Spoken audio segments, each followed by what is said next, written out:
আসসালামু আলাইকুম, কেমন আছেন আপনারা সবাই? আমি ইঞ্জিনিয়ার আব্দুর রহমান রাকিব, তমা ইঞ্জিনিয়ারিং এন্ড রিয়েল এস্টেটের পক্ষ থেকে আপনাদের সবাইকে স্বাগতম। আজ কথা বলবো ছাদ ঢালাইয়ের ক্ষেত্রে, ছাদের প্লাস্টারের কাজের ক্ষেত্রে, বা দেখা যাচ্ছে জল ছাদের ক্ষেত্রে কিছু কিছু জিনিস আছে যেগুলো আমাদের অবশ্যই সতর্কতার সাথে করতে হবে। তা না হলে অনেকেই কিন্তু অলরেডি কমপ্লেন করেছে বা দেখতে পেরেছি যে কমপ্লেন করে যে আসলে আমার ছাদে স্যাঁতস্যাঁতে হয়ে গেছে, পানি পড়ে, হাবিজাবি অনেক পানি জমে জমে থাকে। তো এরকম অনেক কমপ্লেন আসে। টোটাল 8টি বিষয় নিয়ে আলোচনা করব।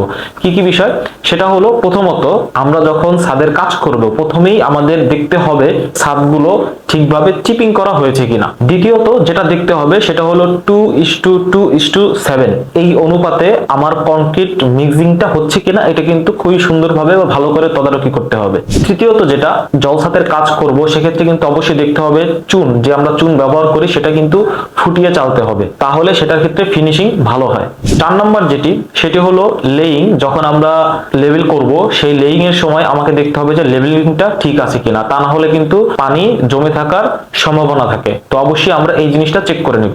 তার পরবর্তী সেটা হলো জলসাদ পেটানো। মানে আমরা কিন্তু দেখবো যে জলসাদ করার ক্ষেত্রে তার উপর পেটানো হয়ে থাকে। তো এটা কিন্তু খুব সুন্দরভাবে মেনটেন করতে হবে, ঠিক সময় ধরে ঠিক জায়গা মতো যতটুকু ফিনিশিং এর দরকার ততটুকু ভাবে পেটানো হচ্ছে কিনা সেই জিনিসটা আমাদের ভালোভাবে দেখতে হবে। সবচেয়ে গুরুত্বপূর্ণ সেটা হলো কি টপ সারফেস। ছাদের টপ সারফেসটা কিন্তু খুবই গুরুত্বপূর্ণ একটা পোর্শন, যে পোর্শনে মূলত আপনার দেখা যাচ্ছে রিফ্লেকশন, আলোর রিফ্লেকশন, বৃষ্টির পানি, আবহাওয়া, আর্দ্রতা, এই সবকিছু কিন্তু মেনটেন করবে তার উপরের সারফেসটা। তো অবশ্যই খেয়াল করতে হবে যে এই উপরের সারফেসটার ফিনিশিংটা ঠিকভাবে দেওয়া হচ্ছে কিনা। যখন কাজ হবে তখন কিন্তু এটা ভালো করে তদারকি করতে হবে। আর সর্বশেষ সেটা হলো কিউরিং, মানে পানি দিয়ে ভিজিয়ে তার কার্যক্ষমতা বাড়ানো। তো অবশ্যই কাজ শেষে কিউরিং করতে হবে, ঠিকভাবে নিয়ম করে পানি দিতে হবে যাতে জিনিসটার ফিনিশিং ভালো আসে। তো সর্বশেষ এই কিউরিংটা করলে আপনার জলসাদ যেটা থাকবে সেটা কিন্তু আপনাকে খুব ভালো ব্যাকআপ দিবে।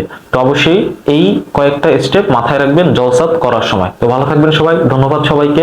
যে কোনো প্রশ্ন থাকলে আমাদের কমেন্ট বক্সে কমেন্ট করতে পারেন, জিজ্ঞাসা করতে পারেন। দেখা হবে নেক্সট ভিডিওতে।